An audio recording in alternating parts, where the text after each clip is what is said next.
অবশেষে সারা দেশে অনুষ্ঠিত হয়ে গেছে ত্রয়োদশ জাতীয় সংসদ নির্বাচন ও গণভোট।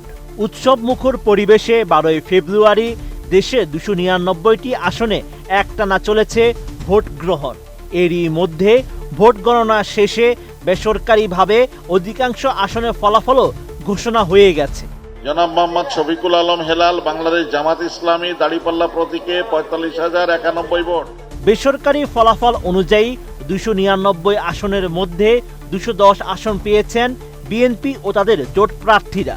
অন্যদিকে 77টি আসনে জিতেছেন জামায়াত নেতৃত্বাধীন 11 দলীয় জোট, আর 11টি আসনে জিতেছেন স্বতন্ত্র ও অন্যান্যরা। তবে এই নির্বাচনের ফলাফল নিয়ে অনিয়ম ও কারচুপির অভিযোগ তুলেছে বাংলাদেশ জামায়াতে ইসলামী। একই সঙ্গে কঠোর আন্দোলনের হুঁশিয়ারিও দিয়েছে দলটি। 13 ফেব্রুয়ারি ভোর 4টার দিকে নির্বাচনের কমিশনের সামনে এই হুঁশিয়ারি দেন বাংলাদেশ জামায়াতে ইসলামীর সহকারী সেক্রেটারি জেনারেল অ্যাডভোকেট এহসানুল মাহবুব জুবায়ের। তিনি জানান, ফলাফল ঘোষণায় নির্বাচন কমিশন অস্বাভাবিকভাবে কিছু কিছু ক্ষেত্রে বিলম্ব করেছে।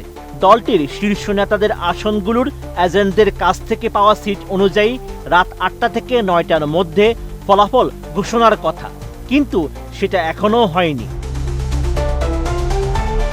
কাছে আসা সহজ হয়ে যায় যখন ফ্রেশ বেড থাকে 18 ঘন্টা পর্যন্ত। হাই, একটি বিশেষ দলকে সুবিধা দেওয়া হচ্ছে উল্লেখ করে জুবায়ের জানান, ফেসিবাদ কায়েমের জন্য এগুলো বিভিন্ন কলা কৌশল। যদি জনতার রায় নিয়ে টালবাহানা করা হয় তবে দুর্বার প্রতিরোধ গড়ে তোলা হবে এবং এই ষড়যন্ত্রের নেপথ্যে যারা রয়েছেন তাদের বিরুদ্ধে অচিরে আন্দোলন শুরু হবে। আমাদের মনে হচ্ছে যে তারা বিশেষ কোনো উদ্দেশ্য নিয়ে এই সমস্ত কাজগুলো করছেন।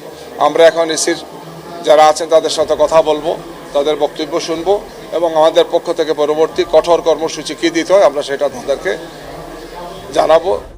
এছাড়াও ফলাফল ট্যাম্পারিং নিয়ে অভিযোগ তুলেছেন ডাকসুর ভিপি সাদিক কায়েম। তিনি জানান, সমগ্র রাষ্ট্রযন্ত্রকে ব্যবহার করে নির্বাচনের ফলাফলকে প্রভাবিত করা হয়েছে। স্পষ্টতই মিডিয়া, এজেন্সি ও অন্যান্য রাষ্ট্রীয় প্রতিষ্ঠান সম্মিলিতভাবে এই কাজ সম্পন্ন করেছে। 12 ফেব্রুয়ারি রাত 3টার দিকে সামাজিক মাধ্যম ফেসবুকে দেওয়া এক পোস্টে এমন মন্তব্য করেন তিনি।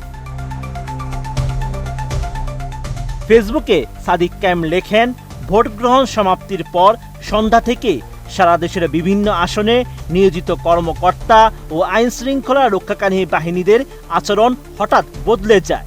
একই সাথে ইলেকশন ইঞ্জিনিয়ারিংয়ের মাধ্যমে অনেক আসনে জনগণের রায় বদলানোর অপচেষ্টা করা হয়। এরই অংশ হিসেবে ঢাকা 8, 13, 17 সহ দেশের বিভিন্ন আসনের ফলাফল আটকে রেখে জনরায় বদলানোর অভিযোগ পাওয়া গিয়েছে, যার প্রমাণ স্পষ্ট। একই সাথে ঢাকা 4 ও 16 আসনের ফলাফল ঘোষণা হওয়ার পরও স্থগিত করা হয়েছিল। ছাত্র শিবিরের এই নেতা আরও জানান, সকল আসনের ফলাফল এখনও ঘোষণা করা না হলেও প্রথম সারির জাতীয় গণমাধ্যম একটি নির্দিষ্ট দলকে 200+ আসনে বিজয়ী হয়েছে বলে প্রচার করে। সবশেষ নির্বাচন কমিশনের উদ্দেশ্যে সাদিক কায়েম লিখেন, নির্বাচন কমিশনকে বলবো প্রতিটি আসনের সঠিক রেজাল্ট জাতির সামনে প্রকাশ করুন। জুলাই বিপ্লব পরবর্তী আরেকটি সাজানো নির্বাচন আয়োজনের মাধ্যমে একটা দলের নিকট ক্ষমতা হস্তান্তর করা জুলাইয়ের শহীদদের স্পিরিটের সাথে সরাসরি সাংঘর্ষিক। Sheikh Farid, ATN news.